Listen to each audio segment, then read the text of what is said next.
Basically, by murdering him, I am freeing the shackles of the women who are obsessed with him.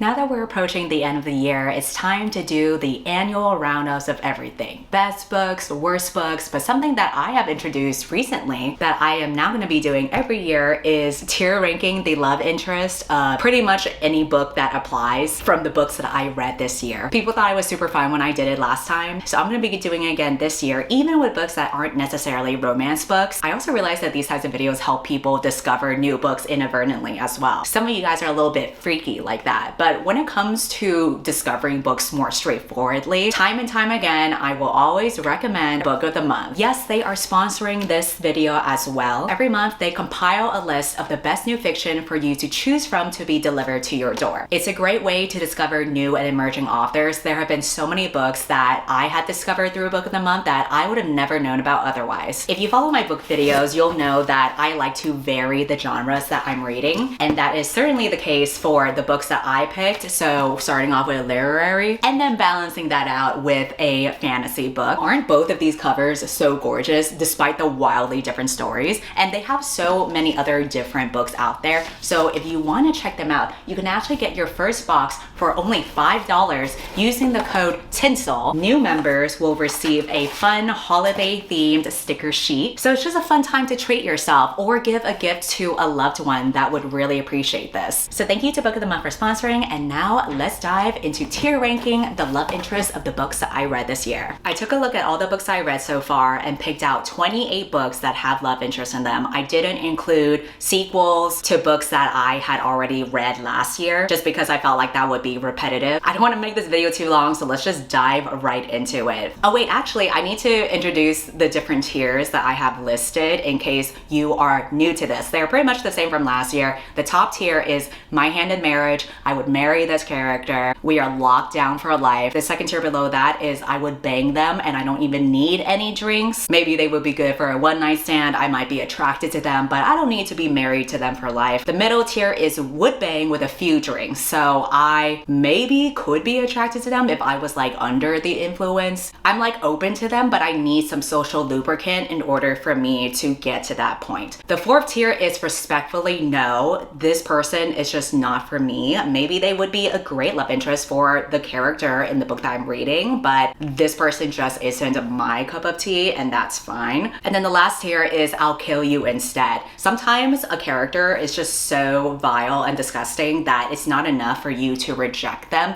You have to literally kill them. First book that I ever read in 2024 was Starling House. This one surprisingly did have a love interest that I did not expect. He was this dude that was basically tied to this mysterious gothic house, and while I thought that the ending that he and the main character had was cute, I'm gonna say respectfully no for myself, just because there wasn't really anything about him that I found attractive for me personally. You know, I don't need to be a homeowner. I'm pretty much fine with my apartment, but like good for the main girl for finding a man along with a house. Like in this economy, that's a rarity these days. Then we have The Fake Mate. This is an Omegaverse book that was based on a Reylo fanfiction, which is a popular ship from Star Wars. Honestly, it's on me at this point because anytime I pick up a romance book and it has a guy with a black hair on the cover, I should automatically assume that's Adam Driver. So I guess the question is, where does the Omegaverse doctor version of Adam Driver fall under this tier ranking? Because it's not enough that he, you know, can shift and not, but he's also a doctor. So there's many factors to weigh in here. I feel like people are gonna judge me for this, but listen, I would marry him because of the doctor money. Not only would he be bringing in the money for me to retire, but as a doctor, you're barely gonna see him. And then in the times that you do get to see him, I feel like it's quality time. He really is gonna commit to being with you, literally, because when he is in you, the knot is gonna form and you know, you're gonna be stuck there for a while. So I feel like he would really make the most of the quality time that we have together. The next love interest I'm gonna rank is actually from a memoir called More. And this is a memoir that is about a woman's experience with opening up her marriage. This is a book where I think I'm gonna make a separate video about, because that memoir was bananas cuckoo crazy. Like, the way that she described everything that was happening, I was like, girl, it wasn't even like enjoyable mess. I truly, in my opinion, I truly feel like she was pulled into the idea of an open marriage when it very much seemed like she didn't want to open the relationship with her husband. But I low-key feel like he manipulated her into this. And I'm saying this as someone who has friends who are poly. I have friends who are in open marriages.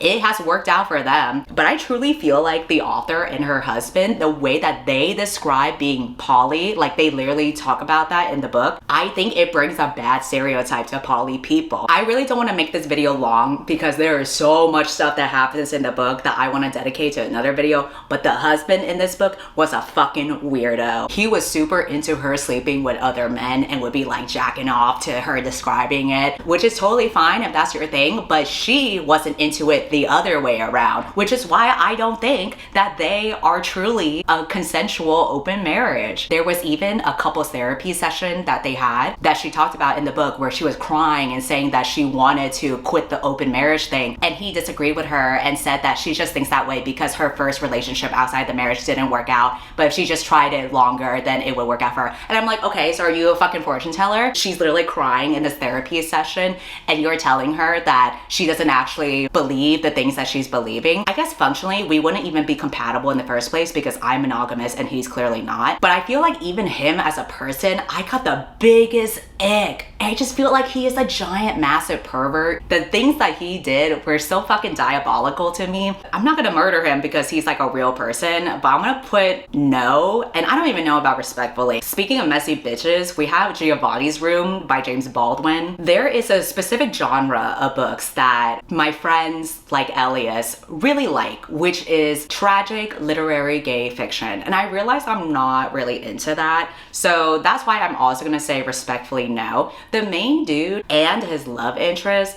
they really got a lot of baggage to unpack when it comes to my relationships. Even hooking up with people, I feel like I can't deal with that baggage, you know? Like, I want it to be simple and clean, like that song from Kingdom Hearts. Utada Hikaru knew what she was talking about. Weirdo straight men who are trying to open their marriage even though their wives are literally crying in the therapist's office. And tragic gay men in historical fiction. Y'all can just do your own thing. I would like to not be part of that narrative. And next we have The Invocations, which was a fun young adult horror slash thriller kind of book. It was sapphic. I'll probably say respectfully no, for similar reasons that the girlies got a lot of stuff going on. They got a lot of baggage. One girlie is trying to resurrect her sister from the dead. Another girlie is trying to break a curse that she made with the devil. I totally respect their journeys, but I don't think that any kind of like romantic or sexual entanglement would make things any easier. I guess I just don't want things to be complicated, you know? I want things to be stupid and simple. For The Wishing Game, this is a book that was kind of like Charlie and the Chocolate Factory, where there was like this quirky, enigmatic creator of this famous children's book, and he decides to host a competition on an island, and only a select few can go to the island and compete in order to win a prize. And so the main girl, who, you know, is down in the dumps and is poor but has like a really heartfelt story, is trying to enter this competition. Her love interest in this book is actually a dude that, from what I remember, I think was like the illustrator of these storybooks. And it's revealed that a long time ago, actually when she was a child, she had gone out of her way to visit this island, and he had met her when she was a kid. And now he meets her when she's an adult and they're connecting. And this is where I kind of draw the line. I don't really like it when you met someone when they were a child and now you're into them as an adult. I can see how those relationships work, but it's just not for me. And sure, maybe that guy in my situation would be different, but I think just knowing that you would be with someone who you met as a child, it's just not something that I'm gonna erase out of my mind. So I'm gonna say respectfully no. Wow, I really am pickier this year than I was last year. But that ends now because the next book is Bride by my girl Ali Hazelwood. This was her Omegaverse debut. So the main character is a vampire and she gets married to the main guy who is a bald wolf. And honestly, yeah, I would go ahead and marry him too, because here's the thing. I like wolves. I think they're cute. And I do think that men that have like shaved cut hair, like Mal from Shadow and Bone, I realize I find that attractive. Honestly, if my love life was written by Ali Hazelwood, I would be winning at life. The next book is The Marble Queen, which is a graphic novel that I read about this princess who gets betrothed to a queen who is the hottie that you see on the cover. Honestly, I picked up the book just because she was hot. So I feel like I might as well marry her. This is another situation where I don't really see any cons. Well, okay, then again, I do remember there was like a big dramatic battle scene, but like after that, it seemed pretty chill in the ending. She does have like a dark background story, but I don't feel like it would get in the way of our relationship. I feel like she would be a very supportive and understanding partner towards me, and she would take care of me. I feel like I could be a pillow princess with her. Next, we have Haunting Adeline. Man, oh man, Adeline, a name that I prefer to forget, really. But I was gifted these books earlier this year, so I read them. And if you haven't watched the rants videos I've made about them, basically the main character is this indie author who starts to get stalked by the main guy, who is basically like this hacker vigilante. He tracks down traffickers who are harming women and children, and then he murders them. So, you know, he has a good cause that he's very passionate about. He has started this whole organization of other hackers, so he's very career oriented. The weird thing is just that he gets so fixated on the main girl just because he saw her at like a book tour, and he thought that she was so hot that he started like stalking her. He would break into her house, he would have his way with her even though she would say no, but then it was kind of like part of the thing that she was into. Turns out that she has this kink for being chased down and caught by him, so he constantly calls her my little mouse, and then she calls him kitty cat because it's like a cat and mouse game. A big thing about him is that he has this huge god complex. Like, he wants to feel like he is a god that chooses who dies and who survives. He needs to feel like he's being worshipped as a hero, because yeah, it's a great thing that he is stopping all these traffickers from harming women and children, but he has to constantly like pat himself on the back and jack himself off about how like amazing and incredible he is. And not only that, he's gonna go on like very long, insufferable monologues about it, and it is just way too damn much. I'm not gonna kill him because I do feel like despite him being a fucking weirdo, at least he's doing some net positive with his whole hacker organization, which by the way, would never truly exist in real life, but okay. I think his existence is still a net positive. Really, the only person that he's being a weirdo around is Adeline, and she seems to be into it. You know, they can do their thing. I'm gonna say no. I don't know if it's respectful, honestly. Next, we have Antibot. It was about this female robot that was created to serve and give pleasure to men. Her male owner, I think, has some basic ass name like Doug or something. He was a typical sexist piece of shit, and the way that he had controlled her and spoke to her and demeaned her was very much similar to an abusive relationship. Some of the stuff that he does is terrible. He's just a big fucking loser, and I'm gonna go ahead and kill him because unlike the previous guy in Haunting Adeline, he's not even contributing anything positive to this world. The next is a memoir called Sociopath, where the author is a sociopath and she talks about her experiences navigating her diagnosis and being interested with becoming a psychologist, also figuring out how her being a sociopath affects her relationships, it affects her friendships, and even her romantic relationships. There's this guy that she really likes. We see him throughout the book, and I'm glad that she's happy with him and all, but I am really very concerned with the fact that they started their relationship when she was 14 and he was 18 years old. And for that reason, I'm gonna put respectfully no, just because I feel weird about putting real people under the last tier about killing them instead. But I am really side-eyeing that shit. I don't care if they started off as just friends. I don't think there's any reason for an 18-year-old man to be friends with a 14-year-old girl. The next book is a fantasy young adult novel called To Gaze Upon Wicked Gods. I recall this being quite the controversial book because people were saying this was a colonizer romance. Regardless of where you fall upon it, I think we can all agree that it's better to kill the guy instead. And maybe that's what the main girl should have done. Maybe if she had simply killed the guy that was literally performing a genocide on her people,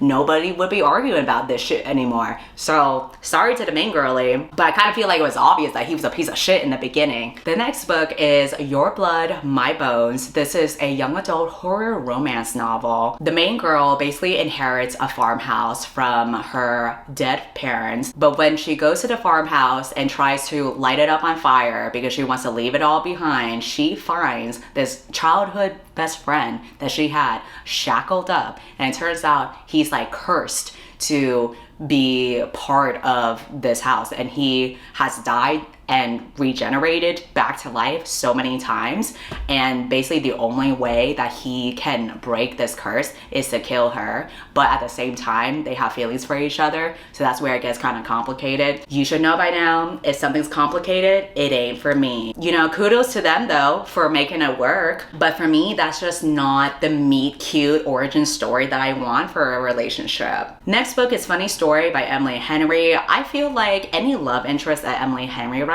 is automatically marriage material. And this guy, I remember his standout quality about him was that he was a stoner. I feel solidarity in that. So I think we would have a good time just smoking a good one and escaping from our problems together. The next book is Sorcery and Small Magics. This is about two sorcerers. His love interest is a much more powerful sorcerer, and his personality is also very opposite, where he's like no nonsense. He wants to do it by the books. I think the two of them together are cute, but for me, when it comes to my love interest, I don't really vibe with a personality that's like no nonsense. I would rather have someone who's like a little bit goofy. So I'm gonna say respectfully no, but that's okay because you're a gay man. The next is Your Driver's Waiting. This is about a main character who is South Asian and is a taxi driver, and she ends up falling for a white girl, and she is just so head over heels for this girl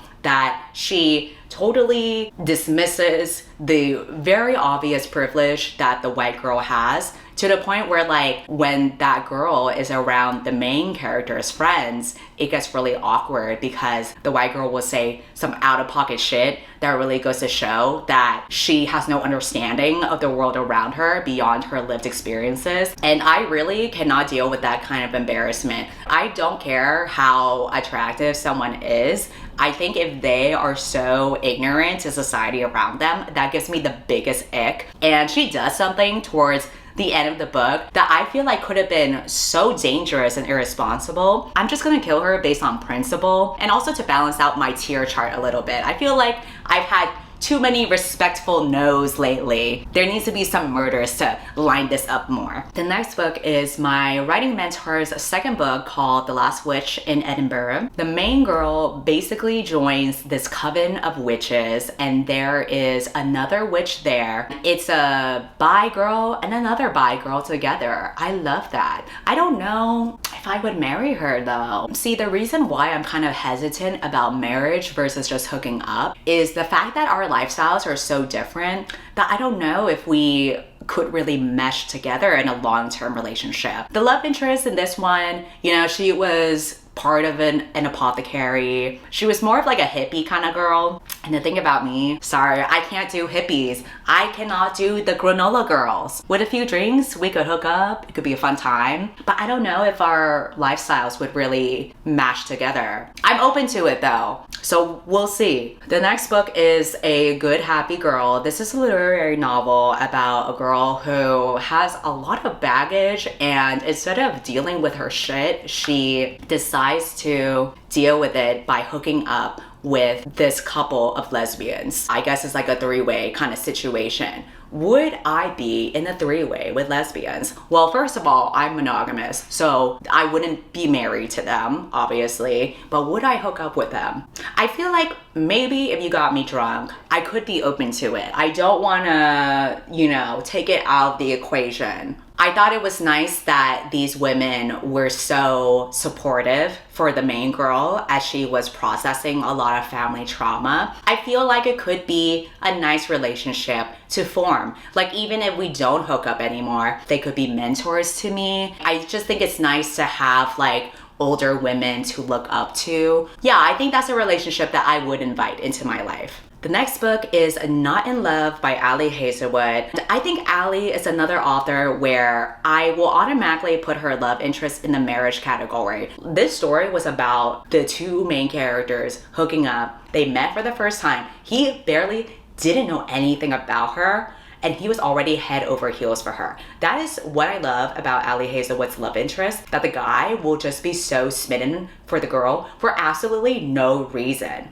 As long as you're a simp, I'm good to go. He works in the science field, so we know he makes money. I think I would be pretty pleased with being with him. The next book is The Ministry of Time. This is an interesting sci-fi book. So the main girl is basically a government worker who is involved in a program where they've learned how to do time travel. They're trying out this new program where they're taking people who have previously died in previous times and bringing them to the present day. And so they need workers to kind of be like the buddy for the time traveler person and help that person acclimate to the present day world. She becomes the buddy slash babysitter slash, whoever, the lived-in partner of the main guy in this book, who was like this soldier from a long, long time ago. And so he has to integrate into present day. And so he doesn't know what Spotify is. He thinks it's slutty to show your ankles. He has a lot to learn. And unfortunately, I'm not a teacher. So I'm gonna say respectfully, no.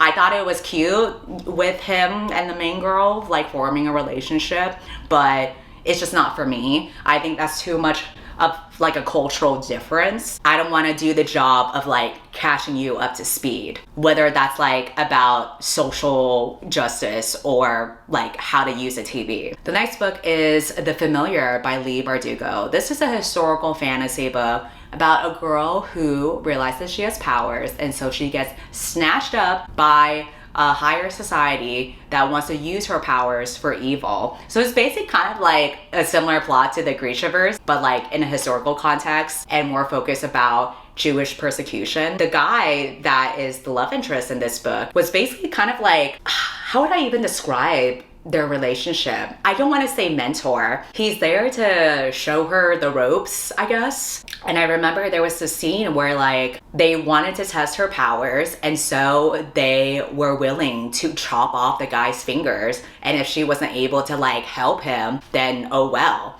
And he just took it. I don't know if I would find him marriage material for myself, but I think it's nice that he became such an ally for her. So I'm gonna say maybe I would bang with a few drinks. The next book is a memoir that I read by Julia Fox called Down the Drain.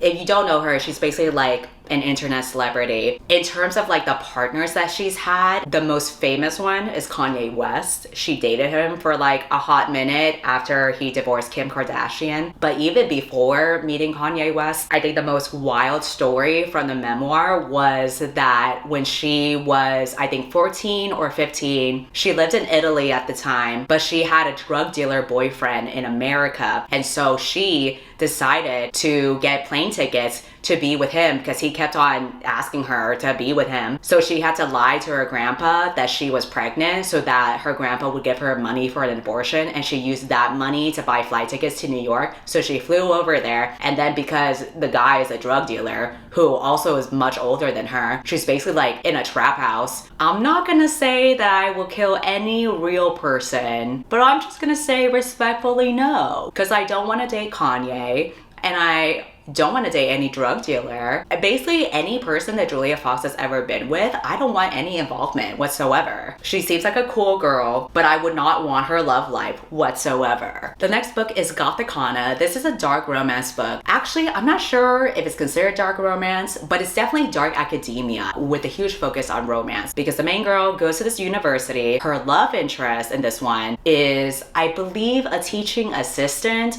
who would later become a professor. If someone is a professor, a teacher, a teaching assistant, any kind of position of power like that in an academic setting, I have no sense of attraction at all. I was never into teacher-student romances, and I think the fact that he was like so into her as a student was weird to me. It would give me the ick personally. So I'm gonna say respectfully no. Sorry, but when I go to school, I'm here to fucking lock in. Actually, no, because I was a bad student. But still, I'm gonna go to my class, maybe, if I do attend class. Sometimes I don't. But if I do go to class, I'm here to focus. Maybe. I don't know. Depends if it's laptop friendly in the classrooms. But you know what I mean. I just can't like see someone who is a teacher or even like a boss in a workplace setting. It just doesn't do it for me. The next book is My Vampire Plus One. The title is pretty self-explanatory. The love interest is a vampire. He's a little bit goofy, so I feel like maybe personality-wise we would be compatible, but I don't think I would marry him just because I'm not into immortality,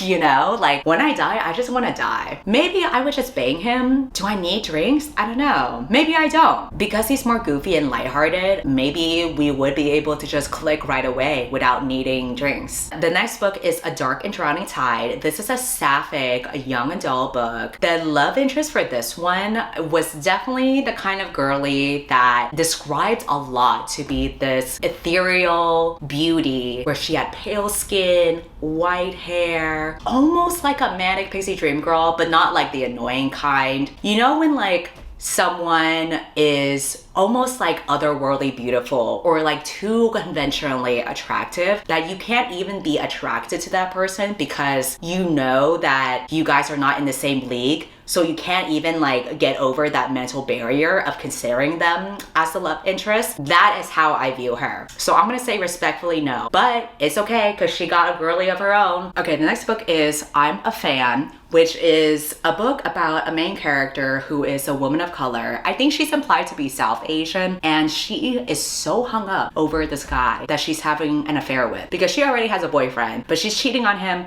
with this guy, and that guy already has a partner as well. So they're both cheaters, and I think the guy is white, but the other girl that he is with is definitely a white girl from the way that the main girl is like describing her. And the book actually isn't really about him. It's about the fact that the main girl is so obsessed, even with the way that she dissects this girl's Instagram feed and how you can tell when, you know, someone comes from a place of wealth and privilege. I was like, okay, clearly you understand, you know, the different racial dynamics of this world, but you seem to only give a shit about it because this guy is already fucking another girl. I think that she only cared about like racism and classism because she was already born in a place of not having those things, and she was very envious of a girl who did have those things. So when I put this guy into I'll kill you instead, that last category, I'm not doing it just because he's a cheater. I'm also putting it there because if I were to murder this man, then the main character in this book can finally get a fucking grip and not revolve her entire thinking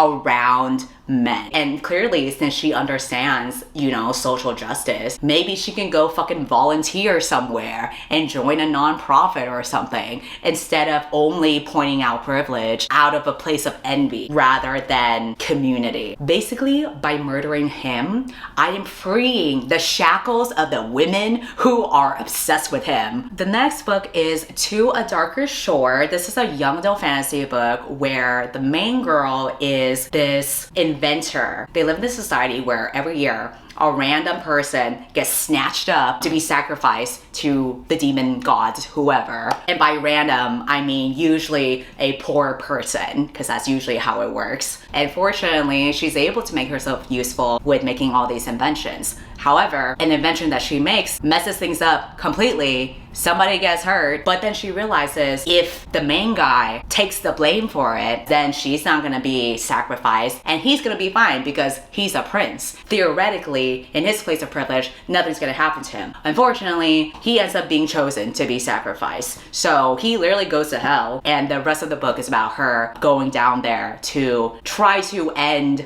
this whole messed up system. And she ends up meeting him. Turns out he's not dead, but he's not the same either. He's like this weird demon slash monster thing from all the time that he's been there. But honestly, in their time together, he was still attractive even as a monster. For the monster fuckers out there, this is a time where I get y'all. And what I enjoyed from reading this book, whenever I was reading from his perspective, he was so down a bad for the main girl. Literally, she didn't even have to ask him. He would have gone ahead and sacrificed himself. And I just love it when a man yearns like that. And you know what? I would still bang him even in his monster form, because from what I read, it didn't sound that bad. But I think I would marry him too, because, you know, things work out in the end. And I just love a man who yearns. And then the last book is A Merry Little Meet Cute. This is a cute little rom-com kind of book about the main girl who is actually a porn star, and the main guy is like a former famous band member. I was never really into celebrity crushes. For that reason, I would say would bang with a few drinks. I think I need the social lubricant to get into that kind of vibe. It might be a little bit intimidating since he is a famous person. At the same time, I don't think I would marry him because I haven't really seen aspects of his personality that I find compatible with me in the long run. So I'm being the bigger person here by letting him go off with his porn star love interest. I know, he's giving up a lot by, you know, not being with me. All right, that pretty much summarizes my tier ranking of the love interest for the books I read this year. A lot of the monsters in the top tier are not helping with the allegations against me, but I must live my truth. I feel like maybe next year I should change the tiers for whether I would hook up with someone or not and just lump them under hooking up with drinks. Because I don't know about the vampire guy. He feels kind of lonely just being the only guy by himself there. There were a lot of people that I declined respectfully, and surprisingly, only 4 people that I murdered. If you made it to the end of this video, let me know if you would have chosen differently for the tiers that I did. My next videos will be my yearly ones where I talk about the best books I read for the year and the worst books I read for this year. So until then, bye.